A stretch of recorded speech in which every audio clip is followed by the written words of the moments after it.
Capítulo 1. Nociones fundamentales. ¿Qué tal? Hoy estoy muy contento de presentar un tema muy importante que es transmodernidad.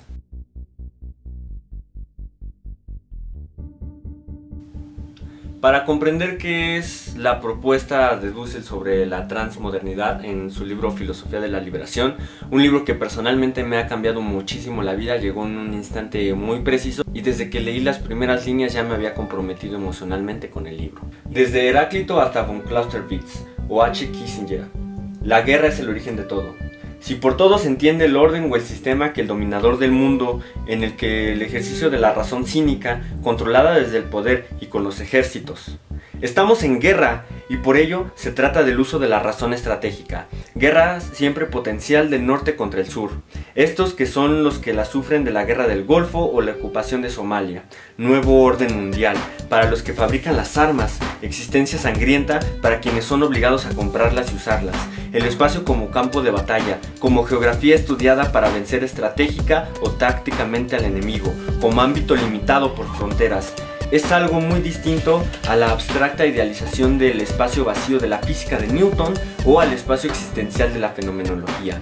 Estos espacios son ingenuos, irreales, no conflictivos. El espacio del planeta dentro del horizonte ontológico es el espacio controlado por el centro, por el estado orgánico y autoconsciente que pretende no tener contradicciones porque es el estado dominador hoy sin contrapartida.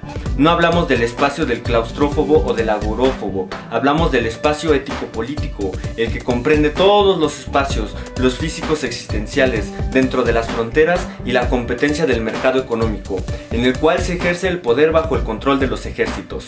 No advertidamente, la filosofía nació en este espacio, nació en los espacios periféricos en sus tiempos creativos.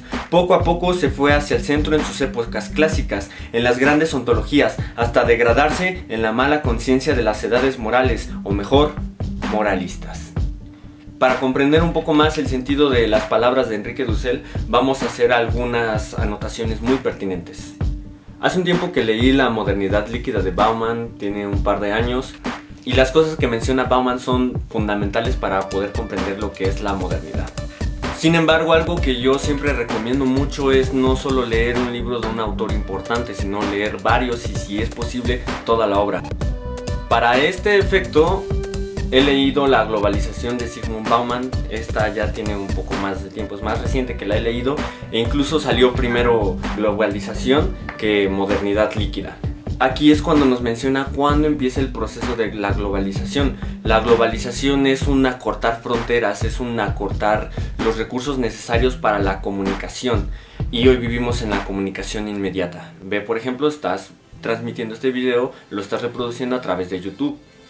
Nos comenta Bauman que unos siglos antes de la Edad Moderna, que empieza en el siglo XVI, ya sea con la llegada de Colón a América o con la caída de Constantinopla unos años antes, es aquí cuando empieza la modernidad y un proceso de colonización mundial. Menciona que la manera en la que adquirían los recursos estos ejércitos que utilizaban la razón cínica, como decía Dussel, se enfrentaban a grandes problemas porque cada pueblo, cada localidad tenía sistemas de medición diferente, tanto de alimentos como de distancias, etc. Por lo que tuvieron la gran idea de convenir cierta cantidad con un cacique que dominara algunos pueblos aledaños, y el cacique era el que finalmente daba terminando las cuentas hacia los dominadores. Otro ejemplo de la globalización es la ruta de la seda, en la cual la comunicación y el transporte se vieron muy influenciadas por este intercambio de materias primas, de especias del Asia. Tenemos pues que cuando los españoles van a llegar a México Tenochtitlán, pues van a aprovechar el esquema que habían producido los aztecas, su imperio, que era un imperio que también recababa tributos. Recababan desde armas hasta oro, ropa y mucha comida. Los españoles lo único que hicieron fue sustituir a los aztecas y siguieron obteniendo los tributos de los demás pueblos.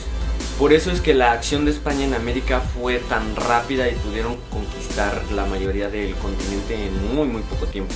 Hay textos que indican incluso que 52 años después de que Tenochtitlán haya caído en 1521, seguía siendo un gran centro de reunión de todos los pueblos mesoamericanos. Y las personas que iban a Tenochtitlán y encontraban la Nueva España pues se quedaban atónitas, no podían creer la transformación. Esto en cuanto a lo social. En cuanto al conocimiento, es cuando se gesta el Renacimiento, que es un cambiarse de un punto de vista teocéntrico basado en Dios como la explicación de todas las cosas, a un sistema antropocéntrico, que es el hombre como la medida de todas las cosas. Tenemos artistas que van a influir grandemente en estos pensamientos, como Da Vinci, como Nicolás Maquiavelo, como Rabelais, como Montaigne. Incluso el que podría ser considerado el padre del humanismo y de las etimologías grecolatinas, Erasmo de Rotterdam. En Europa también se está viviendo el contexto de lo que es la Reforma Protestante con Martín Lutero. Los estados-nación comienzan a formarse. Tenemos un ejemplo de ello a Nicolás Maquiavelo, que fue un vaticinador, y él muy bien previó que Italia no se iba a poder solidificar hasta que expulsara a los católicos del poder. Cosa que efectivamente sucedió, e Italia no se unificó hasta el siglo XIX. Una característica de estos estados modernos es que cuentan ya con un ejército propio, así que los recursos que España va a obtener de la conquista de América van a ser muy importantes para la expansión. Incluso están los famosos tercios españoles, que fueron unas unidades de élite que revolucionaron el campo de lo militar, que podríamos decir fueron los últimos grandes soldados del combate antiguo. Había un elemento en común muy importante, que era la razón, la racionalidad y sobre todo las ciencias emergentes que nos había heredado, por ejemplo, Galileo, Kepler, incluso Nicolás Copérnico. Así que ya en todo este caldo de cultivo que se estaba haciendo en Europa, pues se crea la modernidad. Zygmunt Bauman comienza preguntándose en su libro Modernidad Líquida si la mente humana es capaz de controlar lo que la mente humana ha creado. En la portada vemos un engrane, ya que las máquinas fueron una clave de la modernidad, eso y la experimentación científica, que 2 siglos más tarde iba a desembocar en la revolución industrial. Se empiezan a hacer grandes fábricas con grandes capitales y todo se empieza a asentar. Esta es la principal diferencia entre la modernidad sólida, en la cual los grandes capitales y el imperialismo era la fuerza económica principal, pero que fue aumentando en cantidad, como lo vimos en el video de dialéctica, fue aumentando en cantidad y se convirtió en una modernidad líquida. ¿Qué significa en pocas palabras lo que es la modernidad líquida? Es una sociedad con un sistema financiero en el cual el flujo del capital puede ser instantáneo.